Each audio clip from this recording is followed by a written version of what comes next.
Ang kwentong ito ay tungkol sa isang estudyanteng Pinay sa Ireland na walang awang dinukot at pinatay ng isang Irish national. Sino ang Pinay na ito at sino ang taong gumawa nito sa kanya? At ano kaya ang naging dahilan ng suspect para gawin ito? Welcome to Tagalog Story Files. Kung ikaw ay mahilig sa mga kwentong krimen, ay huwag kalimutang mag-subscribe. Huwag din kalimutang i-on ang notification bell para maging updated ka sa mga susunod naming videos.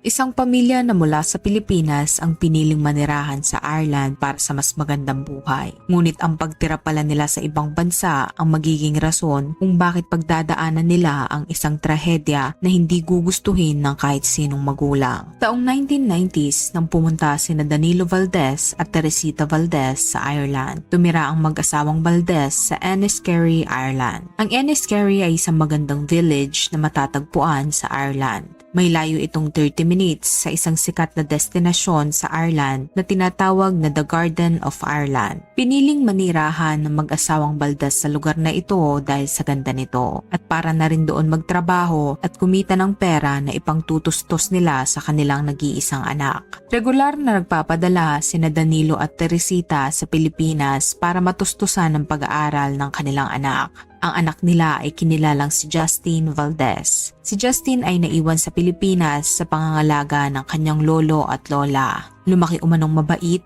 matalino at mapagbigay si Justin. Nang siya ay tumungtong ng 21 years old, ay napagdesisyonan na din nitong sumunod sa kanyang mga magulang sa Ireland para doon mag-aral at para na rin matulungan ng kanyang mga magulang. Taong 2015 ay lumipad si Justin patungo sa Ireland. Sama-samang namuhay ang pamilya Valdez ng masaya sa Ireland. Kumuha si Justin ng kursong accountancy in finance. At dahil gusto niyang makatulong sa kanyang mga magulang, ay kumuha si Justin ng 2 part-time job para matustusan ang kanyang pag-aaral. Ang unang part-time job ni Justin ay isang care worker at ang isa naman ay sa isang restaurant. Ayon sa mga katrabaho ni Justin ay masayahing tao ito at mabait.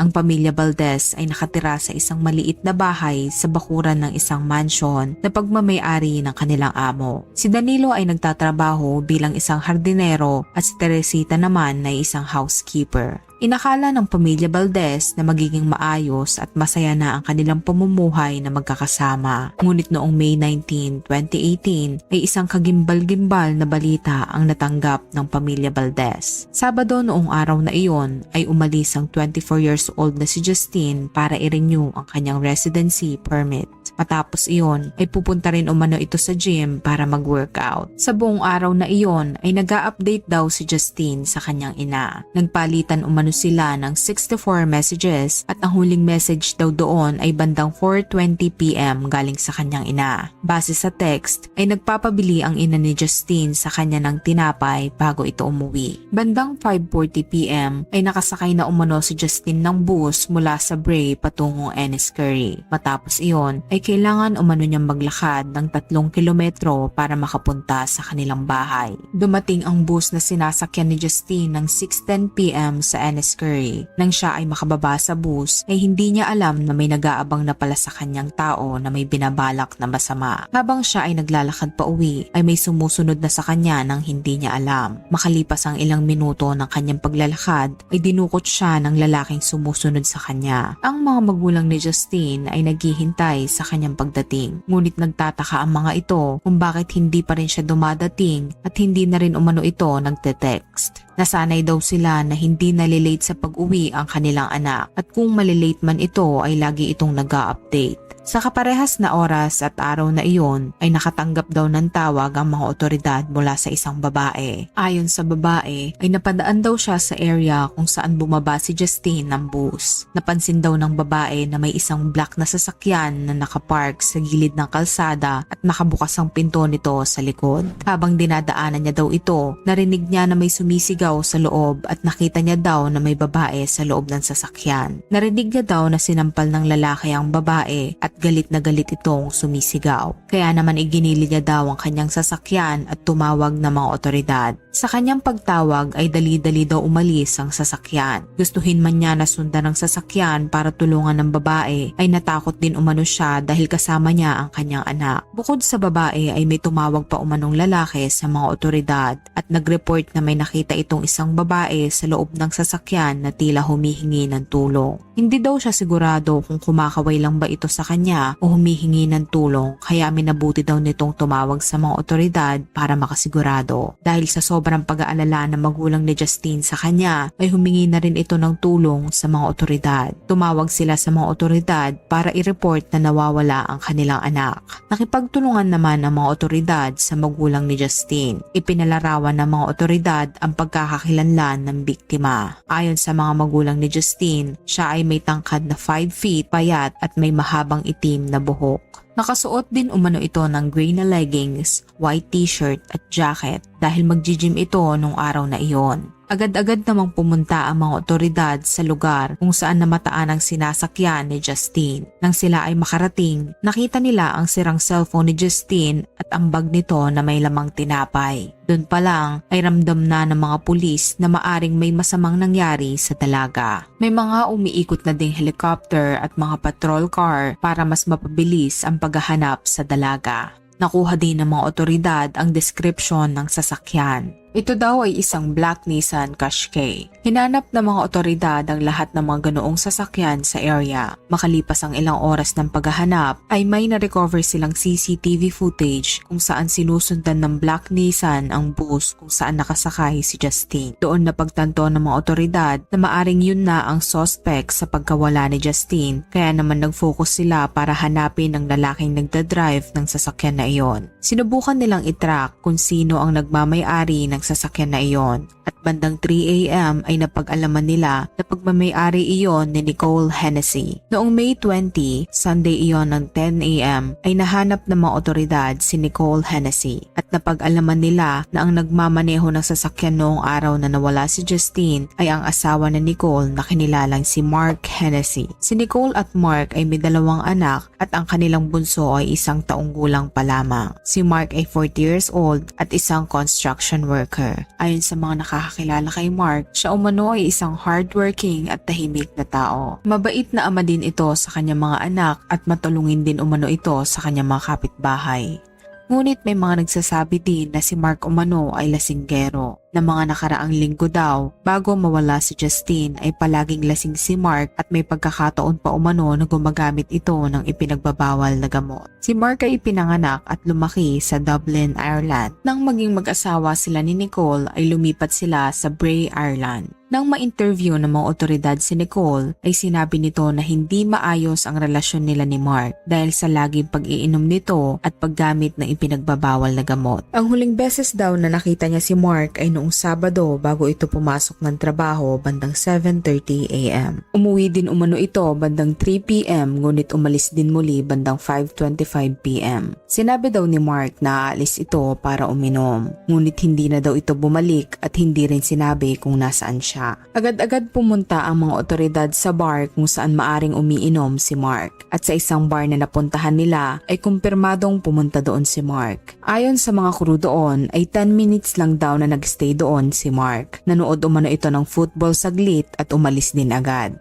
Nireview ng mga otoridad ang CCTV sa nasabing bar at kitang-kita nila si Mark na paalis bandang 5:41 PM papunta sa kanyang sasakyan. Nakita din sa CCTV na may kausap ito sa telepono. Kalahating oras makalipas niyang umalis sa bar ay namataan si Mark na sinusundan ang bus kung saan nakasakay si Justine. Ang pagsunod ng sasakyan ni Mark ay nakuhanan sa CCTV ng bus. Bandang 11 PM ay bumalik umano si Mark sa bar at nakipag-usap sa mga taong kakilala nito doon. Kaya't malaking katanungan sa mga otoridad kung anong ginawa ni Mark nung umalis siya sa bar ng 5:41 PM at 11 PM na bago siya makabalik. Dahil itinuturing si Mark bilang pangunahing suspect sa pagkawala ni Justine, ay nakipagtulungan ng mga pamilya at kaibigan nito na mahanap siya. Nagsagawa din ng mga otoridad ng press conference para ipagbigay alam sa mga tao kung may nakakita ba kay Mark. Ang pagsagawa nila ng press conference ay naging malaking tulong para mahanap si Justine. Dahil bandang 8 PM ay may tumawag sa kanilang babae at sinabing nakasabay nila si Mark sakay ng sasakyan nito. Dagdag pa nila ay nagtungo ito sa Cherwood Business Park. Agad-agad nagpunta ang mga otoridad sa lugar na sinabi ng babae at doon nila natagpuan si Mark. Nakaupo ito sa driver's seat ng kanyang sasakyan at kapansin-pansin na punong-puno ito ng dugo. Pinalibutan ng mga otoridad ang sasakyan ng suspect at hinarangan nila ang daanan kung sakaling tumakas ito. Nang lapitan ng mga otoridad si Mark ay napansin nila na may hawak itong cutter. Nakita rin ng mga otoridad na hiniwa nito ang kanyang braso. Hindi naman makita ng mga otoridad kung nasa loob ng sasakyan si Justine, kaya agad-agad nilang pinwersang buksan ito. Na makita umano ni Mark na binubuksan ng mga otoridad ang pinto ng sasakyan ay umamba ito na tila may sasaksakin sa ibaba ng passenger seat.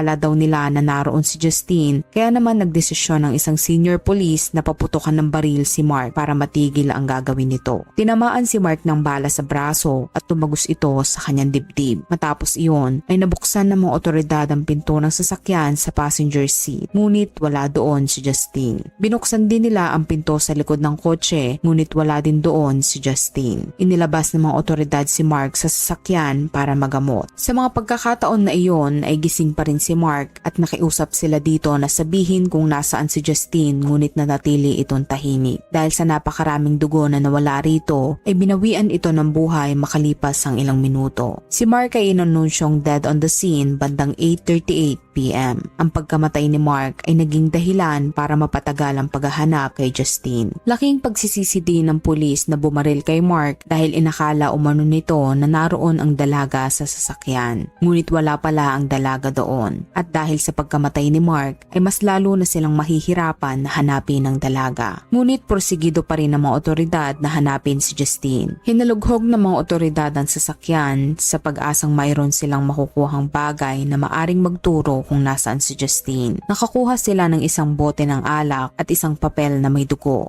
Agad-agad pinadala ng mga otoridad ang notes sa forensic team para masuri ang nakasulat dito. Matapos itong suriin ay napag-alaman na ang nakasulat dito ay Pucks Castle Lane at ang salitang sorry. May 21, araw ng linggo ay agad pinuntahan ng mga otoridad ang lugar na nakasulat sa note. Nagtungo sila sa Pucks Castle Lane sa Rathmichael, Dublin, Ireland at doon natagpuan nila ang isang medyas at purse. Dahil doon ay napagtanto nila na nasa tamang lugar na sila. Dahil maluwang ang lugar ng Pucks Castle Lane ay tumulong na din ang Army ng Ireland para mas papabilis ang paghahanap. Makalipas lang ang ilang oras ay natagpuan na nila si Justine. Ngunit si Justine ay wala ng buhay nang makita nila. Agad-agad kinuha ang katawan ni Justine para ma-autopsy at lumabas sa autopsy na si Justine ay pinatay mismo noong araw na nawala ito. Bukod doon ay hinalay din umano ito at sinakal na naging dahilan ng kanyang pagkamatay. Gumaan ang loob ng mga otoridad dahil nahanap nila si Justine at naiuwi sa kanyang mga magulang. Ngunit nalulungkot din ang mga ito dahil wala nang buhay si Justine nang maiuwi sa kanila. Labis na pangungulila ang naramdaman ng mag-asawang Valdez sa pagkamatay ng kanilang nag-iisang anak. Napagdesisyonan nila na iuwi ang katawan ni Justine sa Pilipinas para dito ilibing.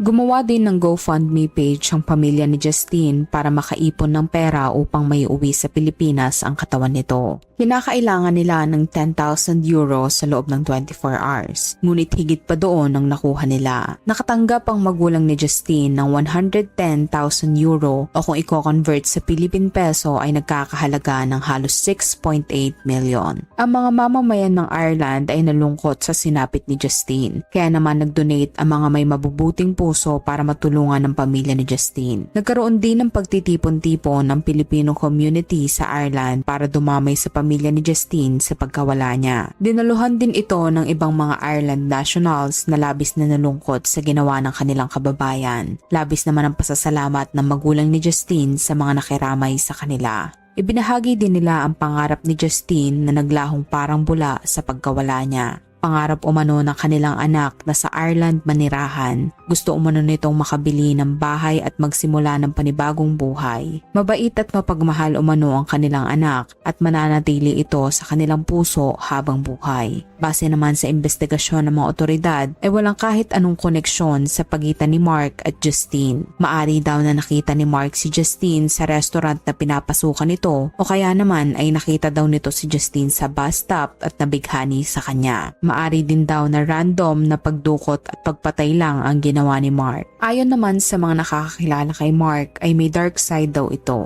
Ang relasyon niya daw sa kanyang asawa ay hindi na maayos at baon din ito sa utang. Lagi daw itong lasing at madalas nang gugulo sa mga bar. May pagkakataon pa umano na pinapaalis ito sa bar dahil nangaharas ito ng mga dalaga. Nakita rin ng mga otoridad na gumagamit ito ng mga dating apps. May record daw ito sa police station na persahang pinasok ang isang bahay kung saan naroon ang 18 years old na dalaga na nag-iisa. Nang siya umano ay questionin ng mga otoridad ay sinabi nito na nasa maling bahay siya. Dagdag pa ng mga otoridad na malala na daw ang pagkalulong nito sa ipinagbabawal na gamot. At noong gabi na dinukot niya si Justine ay namataan daw si Mark na paikot-ikot sa lugar para bumili ng ipinagbabawal na gamot. Sa pagsisiyasat ng Dublin's Coroner Court sa pagkamatay ni Justine ay hinatulan nila si Mark ng guilty dahil sa patong-patong na ebidensya. Ngunit dahil patay na si Mark kaya wala ng paglilitis na magaganap. Ang pulis naman na bumaril kay Mark ay tinuturing na walang kasalanan dahil ginawa lamang nito ang kanyang trabaho na hindi naman labag sa batas. Ang pagkakakilanlan naman ni Mark ay inilagay sa national database at naging open investigation din ang kanyang kaso sa pag-asang may kinalaman din siya sa pagkawala ng mga iba pang kababaihan sa Ireland. Ang pamilya naman ni Mark ay bumalik sa Wales para doon manirahan at magsimula ng panibagong buhay. Ayon kay Nicole ay hindi niya kayang manirahan sa bahay nila ni Mark at hindi umano siya makakausad sa buhay kung hindi sila aalis doon. Dagdag pa niya na bago umano mamatay si Mark ay tumawag sa kanya ito. Sinabi umano nito sa kanya na siya nga ang dumukot at pumatay kay Justine. Makalipas ang 6 na linggo matapos mamatay si Justine ay inuwi na siya sa Pilipinas at doon inilibing.